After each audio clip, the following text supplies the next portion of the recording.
वेंकटाद्रिसमं स्थानं ब्रह्मांडे नास्ति किंचन वेंकटेश समो देवो न भूतो न भविष्यति। ओं नमो वेंकटेशाय। திருமலா திருப்பதி தேவஸ்தானம் ஸ்ரீ வெங்கடேஸ்வரா பக்தி சேனல் இணைந்து வழங்கும் ஸ்ரீமத் பகவத்கீதை பாராயணத்திற்கு அனைவரையும் வரவேற்கிறோம். மூகம் கரோதி வாசாலம் பங்கும் லங்கயதே கிரிம் யத்கிருபாதமஹம் வந்தே பரமானந்த மாதவம்.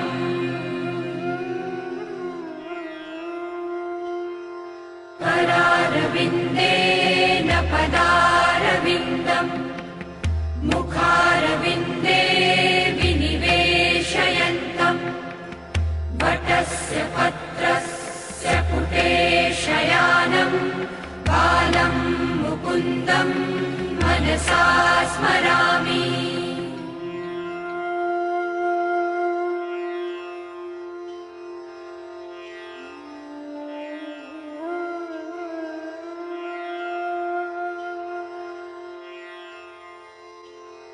वसुदेवसुतं देवं कंसचाणूरमर्दनं देवकी परमानन्दं कृष्णं वन्दे जगद्गुरुम्.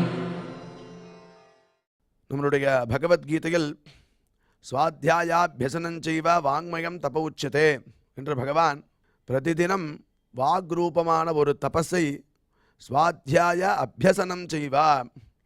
இந்த பகவத்கீதை பாராயணம் இத்தியாதிகளை நாம் அத்தியனம் செய்வதாலும் அதை திருப்பி திருப்பி சொல்வதாலும் சில பேருக்கு கற்றுக் கொடுப்பதாலும் அது ஒரு வாங்மயமான தபஸ் அப்படின்னு நம்மளுக்கு உபதேசம் பண்ணிருக்கார். அது உண்டு இல்லாமல் யத சத்யம் யதோ தர்ம யதோ ஹ்ரீரார்ஜவம் யத ததோ பவதி கோவிந்தா யத கிருஷ்ணஸ்ததோ ஜெயா அப்படிங்கிற ஸ்லோகத்தில் எடுத்து பார்க்கும்போதே எந்த இடத்துல சத்தியமும் தர்மமும் ஈஸ்வர விரோதமான காரியத்தில் வெக்கவும் யதா ஹ்ரீஹி ஆர்ஜவம் யதா ஹிருதயத்தில் ஒரு நேர்மை இருக்கோ அந்த இடத்துல கோவிந்தன் அங்கேயே இருக்கானா. அதனால் இந்த குணங்களை நம்ம வளர்த்துக்கணும். சத்தியமாக இருக்கணும், தர்மமாக இருக்கணும், ஈஸ்வர விரோதமான காரியங்களில் வெக்கப்படணும், அதில் ஈடுபடவே கூடாது. அது உண்டு இல்லாமல் ஆர்ஜவம் ஹிருதயத்தில் ஒரு நேர்மை எப்பயும் இருந்ததுன்னா அந்த இடத்துல பகவான் கோவிந்தன் நம்ம கூடயே இருப்பானா. அதனால் என்ன ஆகுதுன்னா யத கிருஷ்ணஸ் ததோ ஜெயா, எங்கே கோவிந்தன் இருக்கானோ அந்த இடத்துல எடுத்த காரியம் எல்லாம் வெற்றியாகிறது அப்படின்னு நம்மளுக்கு சாஸ்திரம் அழகாக நம்மளுடைய குணத்தையும் மேம்படுத்திண்டு பகவத் பிரீத்திகரமான காரியங்களையும் செய்துண்டு தத்வாரா கோவிந்தனை நம்ம கூடயே வச்சுக்கலாம் அப்படின்னு அழகாக சொல்லி கொடுக்கறது. அவ்வாறே இன்றைய பகவத்கீதை பாராயணத்திற்கு முதல்ல ரொம்ப மனோநிலையை சரியாக வச்சுண்டு நம்ம பகவான்கிட்ட ஈடுபடுறதுக்கு முன்னாடி குரு பிரார்த்தனை மற்றும் சங்கல்பத்தோட இன்றைய நிகழ்ச்சியை நாம் துவங்கலாம்.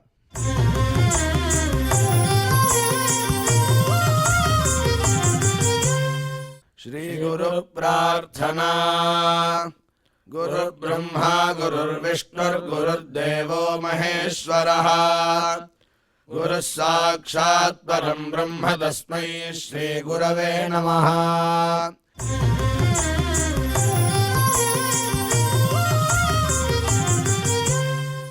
श्रीनिवास प्रार्थना. नमः क्षीराब्धिनाथाय वैकुण्ठाचलवासिने मुकुन्दाय नमो नित्यम् आनन्दाय नमो नमः.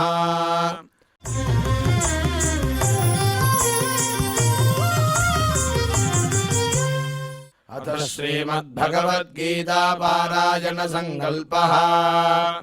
श्रीमदादिवराह क्षेत्रे विराजमानस्य अखिलाण्डकोटि ब्रह्माण्ड नायकस्य श्रीपद्मावती जानेः भगवतः श्रीवेङ्कटेश्वर स्वामिनः दिव्यसन्निधौ जगद्गुरोः श्रीकृष्ण परमात्मनः अनुग्रहेण समस्त प्रपञ्चस्य विशेषतः भारतदेशस्य उत्तरोत्तर शुभसम्पत्समृद्ध्यर्थं श्रीमद्भारतदेशगत तपस्विजन तपोबलवृद्धिद्वारा समस्तस्यापि मानवसमाजस्य सर्वारिष्टपरिहारार्थम् एतद्देशवासिनां सर्वेषां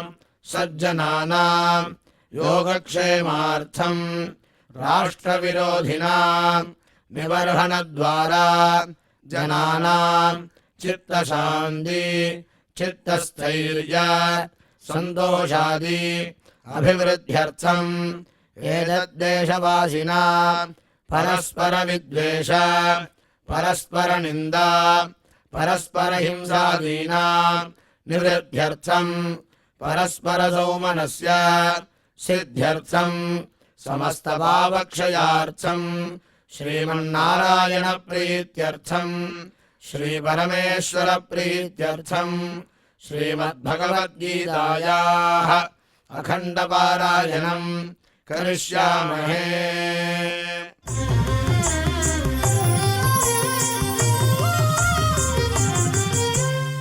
श्रीगीता प्रार्थना श्रीवत्साङ्गं महोरस्कं वनमाला विराजितम् शङ्खचक्रधरं देवं कृष्णं वन्दे जगद्गुरुम्।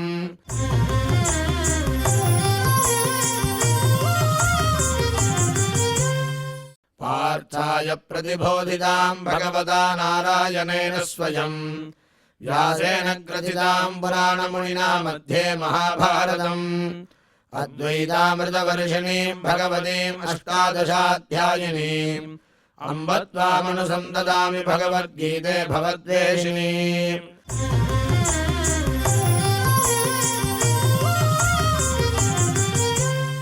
श्रीवेदव्यास प्रार्थना व्यासं वसिष्ठनप्तारं शक्तेः पौत्रमकल्मषम् पराशरात्मजं वन्दे सुखदातं तपोनिधिम्। यत्र योगेश्वरः कृष्णो यत्र पार्थो धनुर्धरः तत्र श्रीर्विजयो भूतिर्ध्रुवाणि धर्मधर्मः।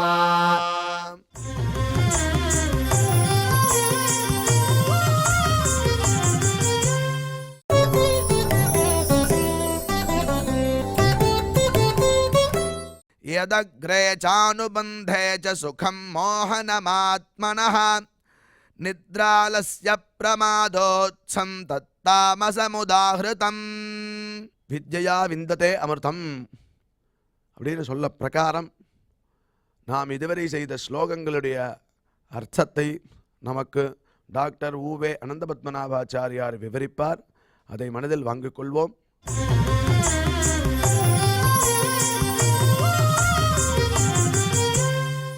यदग्रे चानुबन्धे च सुखं मोहनमात्मनः निद्रालस्य प्रमादोत्थं दत्तामसमुदाहृतम्. ஓம் நமோ பகவதே வெங்கடேஷாய. சுகத்தினுடைய 3 வகைகள் இங்கே எம்பெருமானால் அருளி செய்யப்படுகின்றன. அதாவது சாத்வீகமான சுகம், ராஜசமான சுகம், தாமசமான சுகம் என்று 3 விபாகங்களை பகவான் காண்பிக்கிறான். சாத்விக சுகம்னா என்னன்னு நம்ம பார்த்துட்டோம். அதுக்கப்புறம் ராஜச சுகம்னா என்னன்னு பார்த்தோம். இப்போ தாமச சுகத்தை பார்க்க போகிறோம். எந்த சுகமானது அனுபவிக்கிற காலத்திலையும் சரி, பின்வரக்கூடியதான காலத்திலையும் சரி, நமக்கு அஞ்ஞானத்தை விளைவிக்குமோ அந்த சுகத்திற்கு தான் தாமசம் என்பதாக பேர். இன்னைக்கு கூட சில பேருடைய அந்த வார்த்தாலாபங்கள், அவர்களுடைய பேச்சு வழக்கை கவனிச்சோன்னா, எந்த காரியத்தை எடுத்தாலும் தாமசம், எந்த காரியத்தை எடுத்தாலும் தாமசம்னு வரும். அது தாமதம் என்பதை தாமசம்னு நாம் நினச்சுட்டோம். தாமதம்னா டிலே அப்படின்னு அர்த்தமாகிறது இல்லையா? தாமதம்னு அர்த்தம் டிலேன்னு அர்த்தம். அப்போ தாமதம் என்பது தாமசமாகிவிட்டது என்று நாம் நினைத்து கொண்டிருக்கிறோம். அது மட்டுமே அர்த்தம் இல்லை. தாமசம்னா நாம் பண்ணச்சேவும் சரி, செய்து முடித்த பிறகும் சரி, நமக்கு அது எது ஒன்று துக்கத்தை விளைவிக்குமோ அதுக்கு தாமசம் என்பதாக பெயர். தமஸ்னா இருட்டுன்னு அர்த்தம். அந்தந்தமஹா அப்படின்னுவா.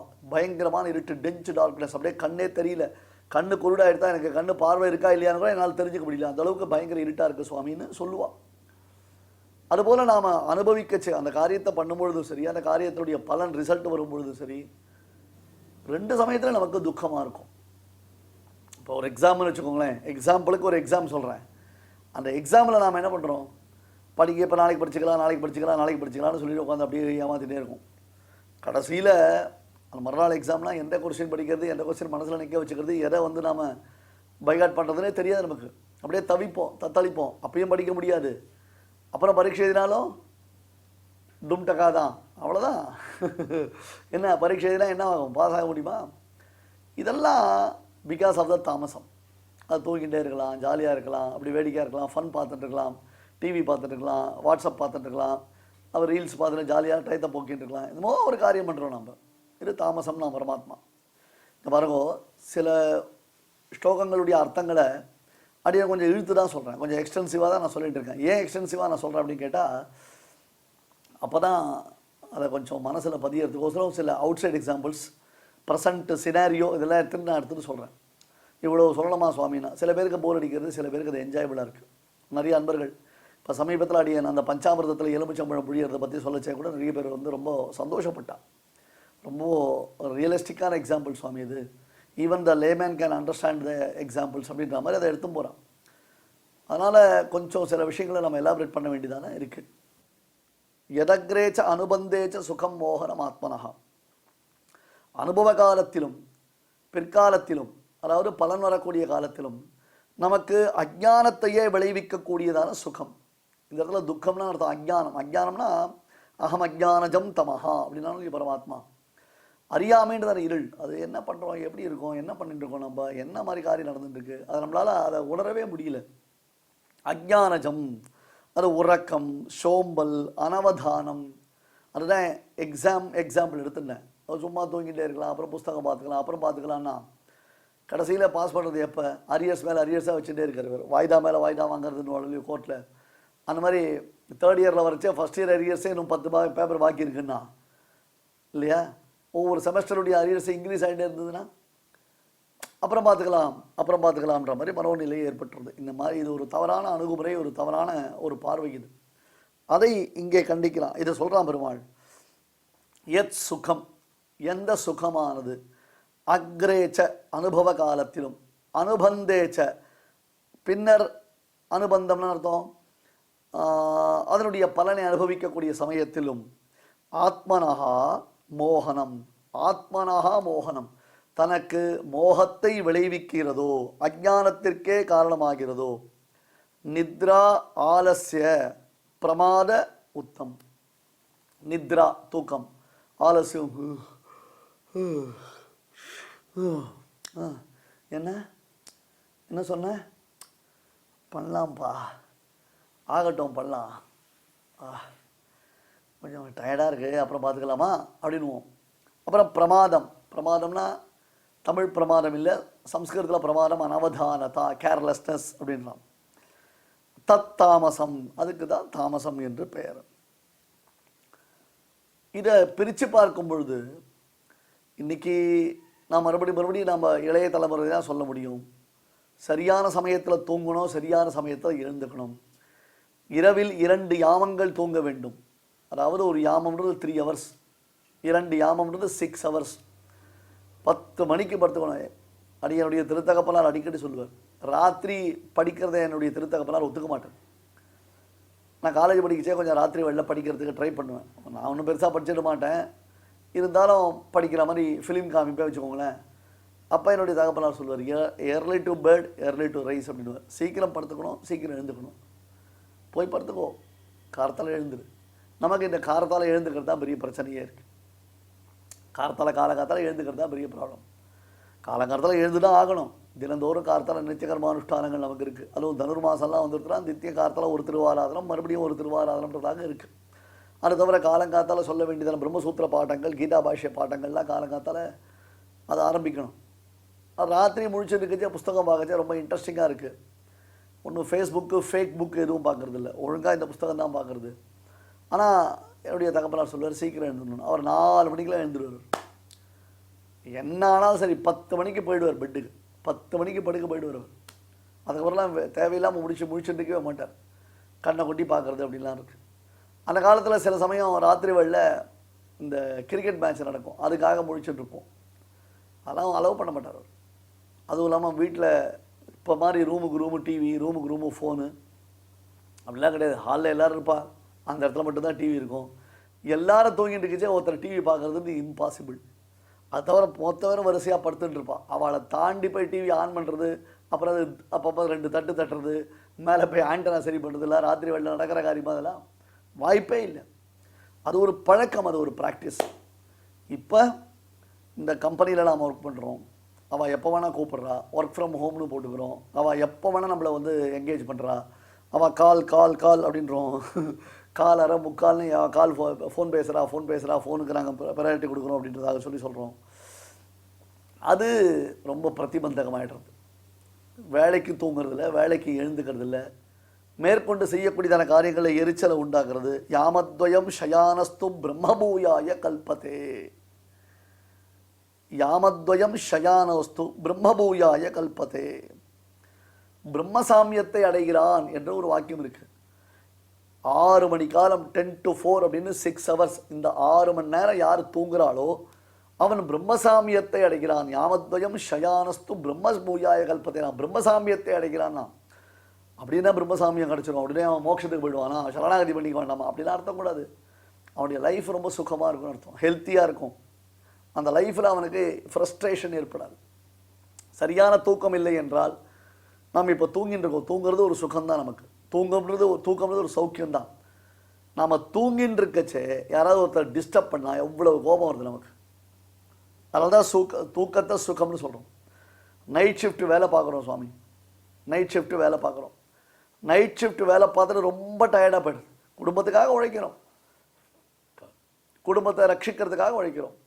நைட் ஷிஃப்ட் வேலை பார்த்துட்டு அங்கேருந்து வந்த உடனே காலங்காத்தாலும் தூங்க ஆரம்பிச்சிடுறாங்க. குழந்தை ஸ்கூலுக்கு போச்சு, அப்பாவை பார்த்துட்டு அப்பாவிட்ட பேசணும், அப்பாவை கொஞ்சணும்னா என்ன பண்ண முடியும்?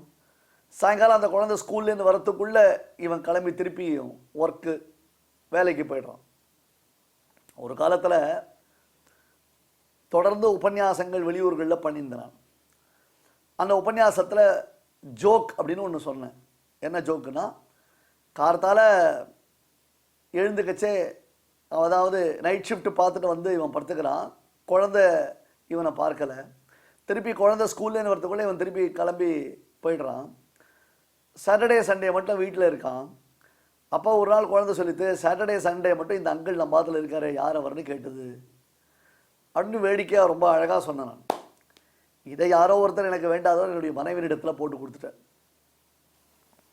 இந்த மாதிரி உங்கள் கணவர் வேலைக்கு போகிறவாள்ல கேலி பண்ணி உபன்யாசம் பண்ணுறார் அப்படின்னு சொல்லி விட்டுட்டான். அது சரி, ஓகே ரைட், அவள் பார்த்துக்கிறான். ஒரு நாள் இது போல் ஒரு சமயத்தில் நான் சாப்பிட்டுட்டு இருக்கும் பொழுது அவள் கேட்டாள், உபன்யாசத்தில் என்னென்ன விஷயம் சொல்கிறேன்னு. பொதுவாக என்னுடைய உபன்யாசத்தில் நான் என்ன சொன்னேன்றதை என்னுடைய மனைவி கேட்கவே மாட்டான், அவள் அதை ரசிக்கவும் மாட்டான். எல்லாருக்கும் உண்டு, அடியனுக்கும் உண்டு, அவ்வளோதான் விஷயம். என்ன இவ்வளோ இம்பார்ட்டண்ட்டாக ரொம்ப சின்சியராக நான் என்ன சொல்கிறேன்றதெல்லாம் கேட்குறாளேன்னு நானும் ரொம்ப பெருமையாக இன்றைக்கி இந்த சூக்ஷ்மார்த்தம் சொன்னேன், இந்த சுவாரஸ்யார்த்தம் சொன்னேன், இந்த ஸ்லோகம் சொன்னேன், அந்த ஸ்லோகம் சொன்னேன். அதெல்லாம் இருக்கட்டும், ஜென்ரலாக லௌகிகாவை பற்றி என்ன சொன்னேன் அப்படின்னு கேட்டேன். ஆஃபீஸ் போகிறவாளை பற்றி சொன்னான். அதுவா செம்மையாக ஒரு விட்டு அடித்தேன். அந்த பொண்ணு வந்து ஒரு குழந்தை கேட்குறது அவள் அப்பாவை பார்த்து, சாட்டர்டே சண்டே மட்டும் ஒரு அங்கிள் ஆற்றுல இருக்காளே அப்படின்னு கேட்குறதுன்னு. அவள் பேசாமல் இருந்துட்டு, அப்படியா உன் பையன் என்ன கேட்குறான் தெரியுமா அப்படின்னு நான் என்ன பார்த்தேன். அப்போ என்னுடைய பையன் ரொம்ப சின்ன பையன், இப்போ அவன் கல்லூரி முடிச்சுட்டான். அவன் அப்போ ரொம்ப சின்ன குழந்தையாக இருந்தான். உன்னுடைய பையன் என்ன பேசுகிறான் தெரியுமான்னு. தெரியாதுமா, என்ன சொல்கிறான்னாரு. இந்த மாமா தானே டெய்லி டிவியில் வராருன்னு சொல்கிறான் தெரியுமாண்ணா. அவ்வளோ சுற்றிருந்தேன் நான் ஊரை. அப்போ இந்த மாமா தானே டெய்லி டிவியில் வரார், நான் இவரை டிவியில் பார்த்துருக்கலே அப்படின்னு உன்னை பார்த்து சொல்கிறான் தெரியுமாண்ணா. ஓஹோ, பகவத்கீதையில் இப்படி ஒரு ஆங்கிள் இருக்குன்னு அன்றைக்கி தான் அடையணும் புரிஞ்சுட்டேன். அதனால் காலை வெய்யோருக்கு முன் ஓட்டு கொடுத்த கங்கூர் குறும்புன்ற மாதிரி கிளம்பி சீக்கிரம் போய்ட்றோம், சீக்கிரம் வந்துடுறோம். வேலைக்கு சாப்பிட்றதில்ல, வேலைக்கு தூங்குறதில்ல. பகவத்கீதைன்றது உள்ளத்திற்கும் உடலுக்கும் ஆரோக்கியத்தை உபதேசம் செய்வது. உடலுக்கு கீரை நல்லது, உள்ளத்திற்கு கீதை நல்லது. இது ஒரு ஹேஷ்டாக், இதை வச்சுக்கோங்க. உள்ளத்திற்கு கீதை நல்லது, உடலுக்கு கீரை நல்லது. அந்த பகவத்கீதை உள்ளத்தையும் உடலையும் பேணி காப்பதற்காக தான் சொல்கிறது. ஒருத்தன் ஆரோக்கியமாக தூங்கணும்னா எவ்வளோ சரியாக இருக்கும் இல்லையா? மிதம் புக்வா சதம் கத்வா வாமபாகே ஷயானச்ச. சரியாக சாப்பிட்ணும், சரியாக நடக்கணும், வாக்கிங் பண்ணணும், தேவையான அளவுக்கு வாக்கிங் பண்ணணும், அப்புறம் திரும்பி படுக்கணும், இடது பக்கம் திரும்பி படுக்கணும். இப்படியெல்லாம் தேகத்தையும் பேணி காப்பதற்காகத்தான் நம்முடைய உணவு பழக்க வழக்கங்கள் சொல்லப்பட்டிருக்கின்றன. அப்படி இல்லைன்னா இது ஆத்மனஹா மோகனம், நமக்கு அறிவின்மையைத்தான் அதிகமாக வளர்க்கிறது. இங்க பிரம்மபூயாய கல்பத்தே யாமத்வயம் ஷயானஸ்து பிரம்மபூயாய கல்பத்தே என்பது மோட்சத்தை கொடுக்குறது அர்த்தம் இல்லை. சந்தோஷம், ஒரு சௌக்கியம் யாரா இருந்தாலும் அவளுக்கு ஒரு சாட்டிஸ்ஃபேக்ஷன், ஒரு சந்தோஷம், ஒரு மகிழ்ச்சி ஏற்படணும் இல்லையா? அந்த மகிழ்ச்சி நல்லது ஒரு உறக்கத்தினால் ஏற்படும். அதிகமாக தூங்குவதும் தவறு, தூங்காமல் இருப்பதும் தவறு. வந்து படுத்துட்டா காலத்தில் இந்த ராத்திரி வேலை தூங்கிட்டே இருந்தால் என்ன பிரயோஜனம்? அதிகமாக உறக்கமும் தவறு. உறங்கும் சமயத்தில் உறங்க வேண்டும், விழித்து கொண்டிருக்கும் சமயத்தில் விழித்து கொண்டிருக்க வேண்டும். ஆத்மனஹா மோகன். அப்ப மோகனம்னா மோக ஹேத்து, மோகத்திற்கு காரணமாய் அமைந்திருக்கிறது. அப்ப தூக்கம் முதலானவற்றில் உண்டாயிருக்கக்கூடிய சுகம் வஸ்துக்களை உள்ளது உள்ளபடி அறிய முடியாமல் தவிக்கும், அது தவிர்க்கும். ஆனால் அது விபரீத ஞானம் இல்லை. ஆனால் ஒன்னால் வஸ்துக்களை உள்ளபடி, இப்போ ஒரு குழந்தை அதுக்கு நல்ல பசி நல்ல தூக்கம் அப்படின்னா, நீங்கள் பார்த்துருக்கீங்களா? பெற்றோர்கள் என்ன பண்ணுவா, அந்த குழந்தை நன்னா தூங்கிடும். வெளியில் ஏதோ போயிட்டு வரதுக்கு லேட் ஆகிடுது, வேறு வழி இல்லாமல் வந்துட்டோம் அப்படின்னா அந்த குழந்தை நன்னா தூங்கிடும். தூங்கச்சே என்ன பண்ணுவான்னா, அந்த குழந்தைய பலவந்தமாக எழுப்பி அது தூக்க கலக்கத்தில் இருந்து உட்காந்துக்கும். எப்படியாவது அந்த குழந்தைக்கு ஆகாரத்தை கொடுத்தே ஆக வேண்டும்ன்றதாக சொல்லி தூக்கத்தில் அந்த குழந்தைக்கு ஆகாரத்தை கொடுத்து மறுபடியும் தூங்க வைப்பான். ஏன்னா இல்லைன்னா தூங்கி எழுந்தால் பசியினால் அந்த குழந்தைக்கு பலவிதமான துக்கங்கள் ஏற்படும். ஆகையால் ஆத்மனஹா மோகனம் என்று நமக்கு அறிவின்மையை வளர்க்கும் மோகன ஹேத்து. அப்போ உள்ளதபடி அறியாதபடி அது தவிர்க்கிறது. அக்ரேச்ச அனுபந்தேச்ச மோகனம். அக்ரேச்ச அனுபந்தேச்ச மோகனம்னு அன்வைக்கணும். அது அக்ரே ஆரம்பத்திலையும் சரி, அனுபந்தேச்ச மேலே ரிசல்ட் வரைச்சேவும் சரி. மோகனம் நமக்கு ஒரு விதமான ஒரு மயக்கத்தை உண்டாக்கும், அறிவின்மையை உண்டாக்கும். சுகம்னு சொல்லக்கூடாது அந்த இடத்துல. நித்ர ஆலஸ்ய பிரமாதோத்தம்.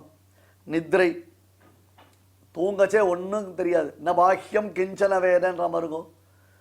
தூங்கச்சே ஏதாவது தெரியுமா அவனுக்கு? ஏதாவது என்னை சுற்றி என்ன நடக்கிறதே தெரியாது. அப்பாடா எப்படி தூங்கினு தெரியுமா? ஒன்றுமே தெரியாது. ஏன்டா இங்கே எவ்வளோ பிரளயமாக விஷயம் நடந்தது தெரியுமா? இவா வந்தா அவள் வந்தா, இவா பேசினா அவா பேசினா, இவா உன்னை எழுப்பினா என்னை எழுப்பினாளா தெரியவே தெரியாது. உழுக்குன்னு உழுக்கலாம் தெரியாது. ஏதோ ஒரு சொல்லுவா பாருங்க வேடிக்கை. அலாரம் வச்சுன்னு படுத்துட்டான், 6 மணிக்கெல்லாம் எழுந்துக்கணும்னு அலாரம் வச்சுன்னு படுத்துட்டான். அப்புறம் 6 மணிக்கு எழுந்துட்டான். எழுந்து ரூம் விட்டு வெளில வந்தான். அப்போ வீட்டில் இருக்கிறவெல்லாம் அவனை பார்க்குறான் ஒரு மாதிரி. என்ன இப்படி பார்க்குறீங்க? கரெக்டாக 6 மணிக்கு எழுந்துட்டான் பத்தியானார். அப்பா கண்ணா, நீ எழுந்துக்க வேண்டியது கார்த்தால் 6 மணிக்கு, இப்போ சாயங்காலம் 6 மணியாக எடுத்து என்ன பிரயோஜனம்? அது அசதி, அது தெரியாமல் தூங்குறது. தூக்கத்தில் கூட ஒரு விழிப்பு இருக்கணும். தூக்கத்தில் கூட ஒரு விழிப்பு. சில பேர் அப்படின்னா டக்குன்னு எழுந்துருவான், முழுக்குன்னு சத்தம் கேட்டால் எழுந்துருவான். ஜஸ்ட் அவளை போய் கிட்ட போய் ஒரு பார்த்தாலே எழுந்துருவான். அது ஒரு அலர்ட்னஸ். அது அதிகமான தூக்கமும் தவிர்க்க வேண்டும், தூக்கமின்மையையும் தவிர்க்க வேண்டும். இது ரெண்டுமே மோகன ஹேத்து. ஓவரா தூங்கினாலும் நமக்கு மோகனம். மோகனம்னு அர்த்தம் ஒரு மாதிரி புத்தி பிசங்கி போயிடும். புத்தியில் நம்மளால் எதையும் கிரகிக்க முடியாது. ஒரு மாதிரி டயர்டாகவே நாம் இருந்துகிட்டு இருப்போம். அது ஆலசியத்தை உண்டாக்குறது, சோம்பேறித்தனத்தை உண்டாக்குறது. ஏவமுக்தா ரிஷிகேஷம் குடாகேஷ பரந்தபஹானர். பார்த்தீங்களோ இல்லையோ? குடாகேஷனான அர்ஜுனன், பரந்தபஹானவன் அர்ஜுனன் ரிஷிகேஷனான பெருமாள் இடத்துல இப்படி சொன்னான் என்று சஞ்சயன் ஆச்சரியப்பட்டான்னு நமக்கு பகவத்கீதையில் பார்க்கிறோம். நம்ம இந்திரிய வியாபாரங்கள் மந்தமா இருந்தா அறிவு மந்தமா வருது, அறிவு மந்தமா இருந்தா இந்திரிய வியாபாரங்கள் மந்தமா இருக்கு. ஏன் அப்படின்னா அதனால எல்லாம் ஒண்ணுக்கு ஒன்று மாட்டிட்டு இருக்குது. என்னமோப்பா எனக்கு ஒண்ணுமே தோணலை அப்படின்னா சில பேர் இப்படி பார்த்துட்டே இருப்போம், மனசுல பதியாது. இங்கதான் பார்த்துட்டு இருப்போம். இதுல எஸ்விபிசி சேனல்ல பகவத்கீதை போயிட்டு தான் இருக்கும் 18ஆவது அத்தியாயம். ஆனா மனசு இல்லையா, அப்படியே சில பேர் இப்படி உட்காந்துட்டு கையில ரிமோட் வச்சுட்டு இருப்பா, இப்படி சோஃபாவில் உட்காந்துருப்பா, அப்படியே தூங்குவா. ஏன் தூங்குறா? ஆலசியம், பிரமாதம், தாமசம். அப்புறம் என்னன்னா அவளுக்கு எந்த ஸ்லோகத்திற்கு என்ன அர்த்தம் சொல்லப்பட்டதுன்னு கூட தெரியாது. வேடிக்கையா இருக்கும். சில சந்தர்ப்பங்கள் அடியனை பார்க்கிறவான்னா நீங்கள் பாகவதத்தில் சொன்னீங்கன்னார். நம்ம எஸ்விபிசியில் பாகவதமே சொல்லலையே. அவன் பகவத்கீதையை மைண்டில் வச்சுட்டு பாகவதம் சொல்லுவான். சரி, பாகவதம் அப்படின்னா கூட அதில் சில உபன்யாசங்களில் சொல்லியிருந்தாலும் இது அதையும் அவளால் கம்பேர் பண்ண முடியாது. ஏன்னா மனசு கான்சென்ட்ரேட் பண்ணல, மனசு டைவர்ட் ஆகிடுது, மனசு எங்கேயோ இருக்குது, நேரம் உள்ளே கொண்டு வந்து உட்கார முடியல, சரியான தூக்கம் இல்லை, சரியான ஜாகரணமும் இல்லை. ஜாகரண விரதம்னு சில காலங்களில் விதிக்கப்பட்டிருக்கு. எப்போ முழிச்சுட்டு இருக்கணும்ன்றது சொல்லப்படுகிறது, எப்போ தூங்கணும்னு சொல்லப்படுகிறது. நித்ரை நமக்கு ஓய்வை அளிக்கிறது. அப்ப புத்தியை ஒரே விஷயத்தில் நிலைத்து நிற்க செய்ய வேண்டும். அந்த கான்சன்ட்ரேஷன் அப்படின்னு சொல்லுவோம், அந்த பவர் ஆஃப் கான்சன்ட்ரேஷன் சொல்லுவோம். சில பேர் நாங்கள் தூங்கி எழுந்துட்டோம், அப்படியே ரொம்ப ஃப்ரெஷ்ஷாக இருக்கும் அப்படின்வோம். ஒரு ½ ஹவர் தூங்கி எழுந்துட்டா ஃப்ரெஷ்ஷாக இருக்கும்னுவோம். நீங்கள் டிவியில் பார்க்குறோம், எக்கச்சக்கமான விபத்துக்கள் நடக்கிறது. ஏன் விபத்துகள்? ஓட்டுநருக்கு ஓய்வே இல்லாமல் அவர் வண்டி ஓட்டிகிட்டே இருந்தார். ரொம்ப தப்பு இல்லையா அது? எவ்வளவு உசுருக்கு ஆபத்து ஏற்படுகிறது, எவ்வளவு உயிர்கள் இங்கே பணயம் வைக்கப்படுகின்றன, எவ்வளவு உயிர்கள் பணயம் வைக்கப்படுகின்றன. நான் விளையாட்டா? சாதாரண விஷயமா? ஒருத்தன் பண்ணக்கூடிய தவறுனால ஒட்டுமொத்தமா ஒரு குடும்பத்திற்கு டிசாஸ்டர். ஒரு குடும்பம் இல்லை, 10 குடும்பம் கூட. சமீபத்தில் கூட ஒரு விபத்து. மாடு மேய்த்து கொண்டு மரநிழலில் அமர்ந்து ஒரு 5 பெண்கள் பேசிக் கொண்டிருந்தார்கள். யாரோ சிறு பிள்ளைகள் அவர்கள் வண்டி ஓட்டின்னு வரும் பொழுது அந்த 5 பேரும் வண்டி மோதி இறந்து விட்டார்கள் உட்கார்ந்த இடத்துல. அந்த வண்டி ஓட்டின்னு வந்தவருக்கு என்ன காரணமோ என்னவோ தெரியல, வண்டி ஓட்டினாங்க. அவர் கண்ணை சந்தா, டிரைவர் கண்ணை இறந்து விட்டார். இப்படிலாம் சொல்கிறான் சுவாமி. சாஸ்திரம்ன்றது நமக்கு ஹிதோபதேசம் பண்ணுறது. ஏபிஎன் சுவாமி பேசினாரா, எப்போ பார்த்தாலும் போர் அடிச்சுட்டே இருப்பார், ஏதாவது அட்வைஸ் பண்ணிகிட்டே இருப்பார் அப்படின்னு நீங்கள் எல்லார்ட்டையும் சொல்லலாம். ஆனால் இதை சொல்லணும் சுவாமி. வெறுமை ஸ்லோகத்தினுடைய அர்த்தங்களை உனக்கு மேலே இருந்த வாரியாக சொல்லிட்டு போகிறதுனால அது நீங்களே கூட நிறைய புஸ்தகங்கள் வச்சுருக்கீங்க. நீங்கள் தான் நிறைய புஸ்தகங்கள் வச்சு பெரிய அறிவாளிகளை திகழ்கிறீர்களே, அது பார்த்துக்கலாமே, அது ஒன்றும் பெரிய கஷ்டம் இல்லையே. ஆனால் எந்த இடத்துல இதை சிந்திப்பதற்காக பெருமாள் இதை கொடுத்துருக்கான்றதை நம்ம புரிஞ்சுக்கணும் இல்லையா? இந்திரியங்களை நம்முடைய வசத்தில் வைத்திருப்பது எவ்வளோ பெரிய தபஸ், நமக்கு எவ்வளோ பெரிய தபஸ், என்ன அளவுக்கு பவர் ஆஃப் கான்சன்ட்ரேஷன், எப்படியெல்லாம் நாம் நம்மை மேன்மைப்படுத்திக் கொள்வதற்கு அது நமக்கு முழுக்க முழுக்க உதவி செய்கிறது. அதை புரிஞ்சுக்க வேண்டாமா? நம்ம அதை செயல்படுத்த வேண்டாமா? அந்த நோக்கம் என்னன்றதை புரிஞ்சுக்கணும். அதிகமாக தூங்காத, தூக்கம் இல்லாமல் இருக்காது. ஆமாம், ஆனால் இன்னைக்கு பிரசன்ட் சினாரியோ என்னன்னா, ஒன்று தூக்கம் இல்லை அல்லது அதிகமாக தூங்குறது. அதற்கு காரணம் என்ன? தூங்க வேண்டிய சமயத்தில் தூங்குவதில்லை. இதனால் அவர்களுக்கு மற்ற விஷயங்களில் ஈடுபாடு குறைந்து விடுகிறது, ஃப்ரஸ்ட்ரேஷன் ஏற்படுறது, டிப்ரெஷன் ஏற்படுறது, டிஸ்ட்ராக்ஷன் ஏற்படுறது, மென்டல் ஸ்ட்ரென்த் போயிடுத்து, பவர் போயிடுத்து, பணிச்சுமைன்றா, வேலை சுமைன்றா, வேலை நிரந்தரம் இல்லைன்றா, எத்தனையோ ப்ராப்ளம்ஸ் வேலையில் அப்படின்றா. அதனால மன ரீதியான பாதிப்புகள் உண்டாருது. கணவன் மனைவி 2 பேரும் வேலைக்கு போறா, ஒருத்தருக்கு டே ஷிஃப்ட், ஒருத்தருக்கு நைட் ஷிஃப்ட். எப்படி குடும்பம் நடத்த முடியும்? குடும்பம்ன்றதுக்கு தாற்பயம் என்ன? ஒரு 2 நாட்கள் மட்டும் ஓய்வு கிடைக்கிறதுனா வாரத்தில் 5 நாட்கள் நல்லா ரத்தமும் சதையும் போட்டு நல்லா கசக்கி புழிஞ்ச பிறகு அந்த 2 நாட்கள் அப்படியே படுத்துக்கலாம். ஒரு வீட்டில் மங்களகரமாக அடுப்பை மூட்டி சமையல் செய்வதை கூட நிறுத்தி விட்டோமே. இது எல்லாத்துக்கும் பேசிக் யோசிச்சு பாருங்க. நான் தான் அடிக்கடி சொல்லுவேனே, we are not cooking, we are always booking. Food cooking அப்படின்றது போயிடுத்து. ஒரு பரிவு இல்லை, ஒரு பண்பு இல்லை.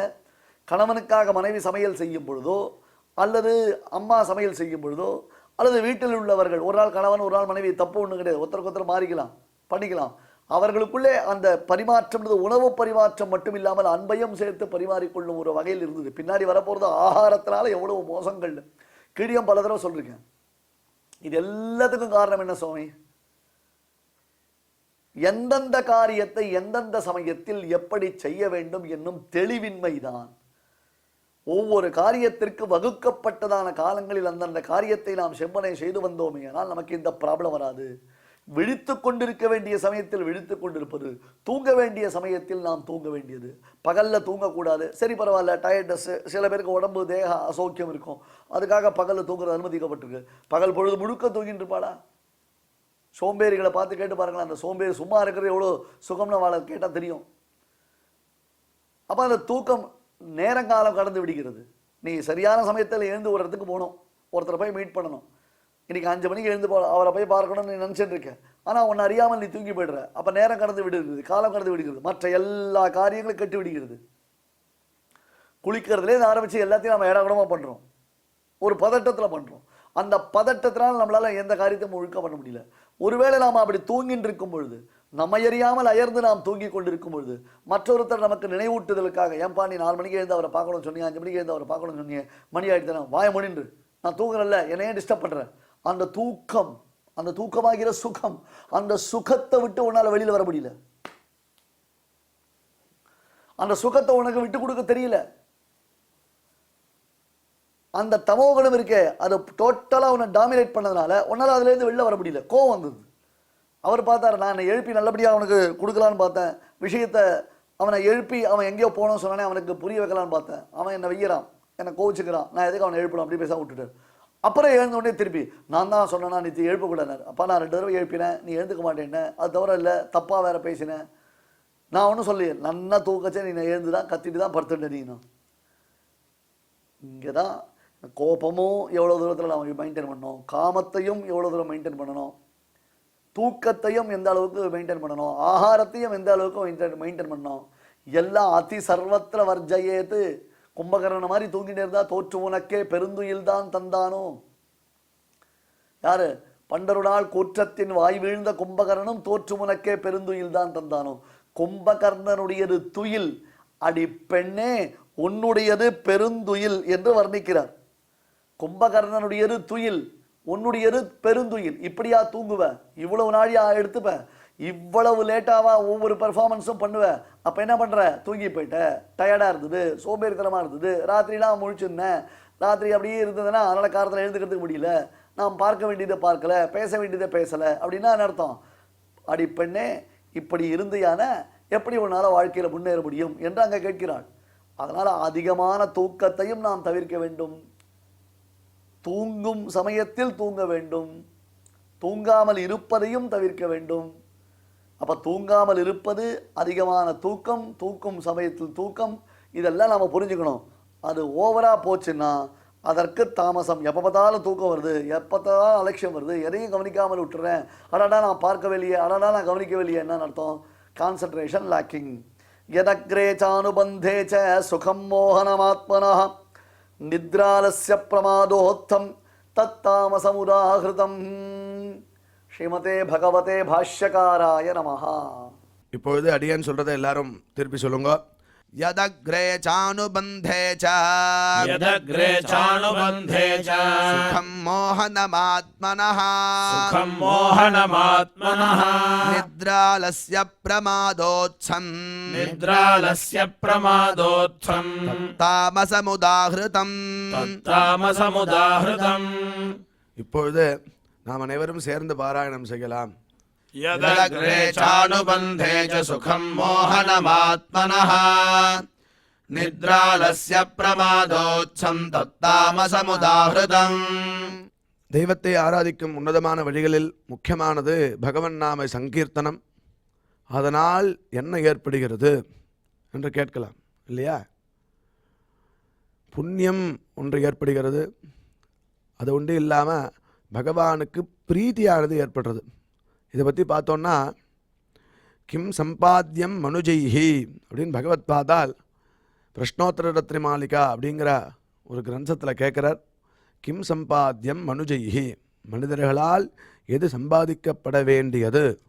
அந்த கேள்விக்கு பகவத் பாதாலே பதில் சொல்கிறார். வித்யா, வித்தம், பலம், யசா, புண்ணியம். வித்யா கல்வி, அடுத்தது வித்தம் பணம், பலம், பலம்னா ஆரோக்கியம் வர்றதுக்கு உண்டான சக்தி, யசா புகழ், அடுத்தது புண்ணியம்.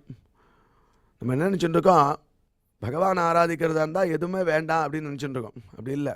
வெல்த்து, ஹெல்த்து இது ரெண்டுமே முக்கியம். ரெண்டுத்தையும் நம்ம வளர்க்கணும். ஒரு சமயத்தில் வெல்த்தையும் வளர்க்கணும், ஹெல்த்தையும் வளர்க்கணும், அதோடு சேர்ந்த ஸ்பிரிச்சுவல் அதையும் வளர்க்கணும். அதாவது ஆன்மீக விஷயமான சமாச்சாரமும் வளரணும், நம்மளே வளர்ந்துட்டு இருக்கணும் அப்படிங்கிறது தெரியறது இல்லையா? ஆரோக்கியம், பலம் வளரணும்னா நடக்கணும், குளிக்கணும். குளிக்கிறதுனால 10 விதமான லாபம்னு சொல்கிறார். குணாதிஷ ஸ்நானபரஸ்ய சாதோ. பலம் எப்படி வளரும் அப்படின்னா, குணாதிஷ ஸ்நானபரஸ்ய சாதோ ரூபஞ்ச தேஜா பலஞ்ச சௌச்சம். ரூபம் வளருமா? தேஜஸ் வளரும், பலம் வரும். ரூபஞ்ச தேஜா பலஞ்ச சௌச்சம். 4வது சௌச்சம். சௌச்சம்னா சுத்தி, அந்தःகரண சுத்தி, பகிஷுத்தி. அந்தःகரண சுத்தி மானசம் ஸ்நானம் விஷ்ணு சிந்தனம் அப்படின்னு சொன்னோம், ஏற்கனவே பார்த்தோம். அதனால் விஷ்ணு சிந்தனம் பண்ணுறதுனால கோவிந்த கோவிந்த கோவிந்தான்னு குளிக்கணும். குளிக்கிறதுனால என்ன ஆகுது? மானசமான ஒரு ஸ்நானம் ஏற்படுறது, சுத்தி வருது. சுத்தி வந்து அது அழுக்கெல்லாம் போக்குறதுங்கிறார். பகிஷுத்திக்கு நம்ம எல்லாம் சோப்பு தேய்க்கிறோம், அரப்பு தேய்க்கிறோம், மண்ணு தேய்க்கிறோம், அவ சௌகரியம். அடுத்தது ஆயுஷ்யம். 5வது ஆயுஷ்யம், ஆரோக்கியம். ஆயுஷ்யம்னா புரியுறது உங்களுக்கு, ஆரோக்கியம்னு புரியுறது. அலோலுபத்துவம், இது செய்யணும் இது செய்யக்கூடாது அப்படிங்கிறது வருதான் புத்தி குளிக்கிறதுனால. அலோலுபத்துவம் துஸ்வப்ன காதா, கெட்ட கெட்ட கனவெல்லாம் போகிறது. தபஸ்ச மேதா, தபஹா 9 தபஸ் அப்படிங்கிறார். மேதா புத்தி சக்தி வளருது. இதுக்கெல்லாம் காரணமாக பலம் இருக்குது. பலமே இல்லைன்னா ஸ்நானம் பண்ண முடியாது இல்லையா? அது பலத்தை சம்பாதனம் பண்ணணும். பலம் யசா, அதுக்கு மேலே சஞ்சரதர சுதா மதுர த்வனி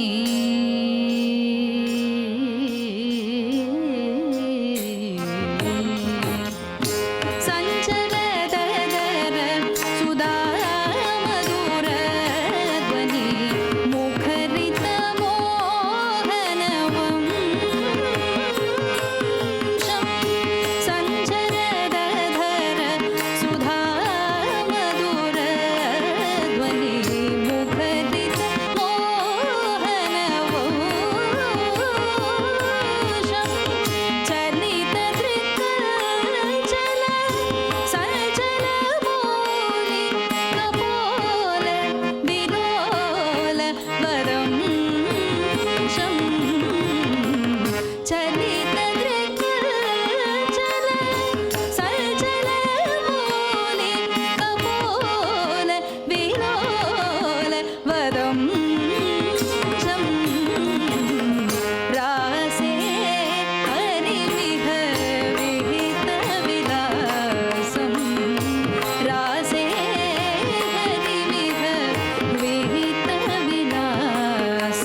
श्रीजयदेव बणितमति सुन्दर श्रीजयदेव बणितमति सुन्दर श्रीजयदेव बणितमति सुन्दर मोहन मधुरिपूरूपम् श्रीजयदेव भणितमति सुन्दर मोहन मधुरिपूरूपम् हरिचरण शरणं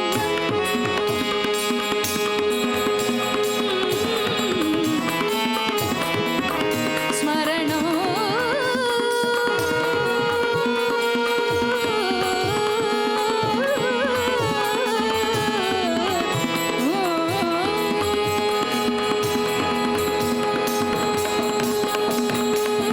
हरिचरण स्मरणं प्रति सम्प्रति हरिचरण स्मरणं प्रति सम्प्रति पुण्यवता मनोरूपम् पुण्यवता अनुरूपम् रासे हरिमिह विहितविलासं रासे हरिमिह विहितविलासं रासे हरिमिह विहितविलासं रासे हरिमिह विहितविलासं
இந்த நிகழ்ச்சியில் இதுவரை நாம் பாராயணம் செய்த ஸ்லோகங்களில் ஏதேனும் அக்ஷர தோஷம் இருந்திருந்தால் அதை நிவர்த்திக்கும் பொருட்டு பகவானிடம் க்ஷமா பிரார்த்தனை செய்வோம்.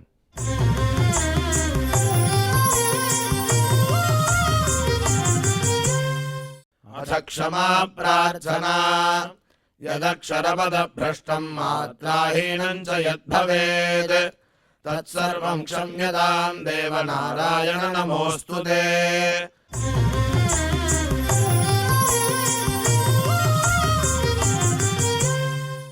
अथ भगवत्समर्पणम् कायेन वाचा मनसेन्द्रियैर्वा बुद्ध्यात्मना वा प्रकृते स्वभावात् करोमि यद्यत् सकलं परस्मै नारायणायेति समर्पयामि।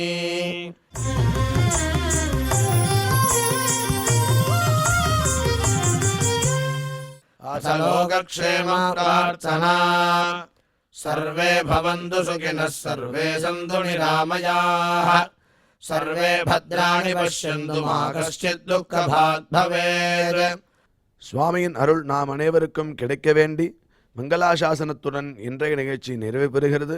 மீண்டும் நாளை சந்திப்போம். ஓம் நமோ வெங்கடேஷாய.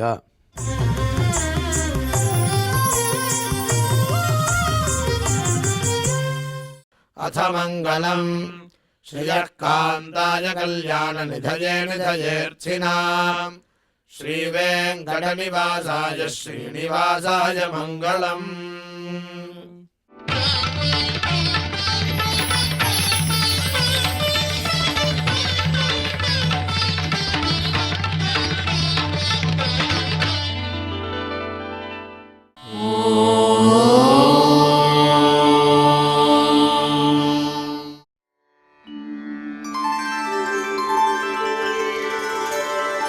विना वेङ्कटेशं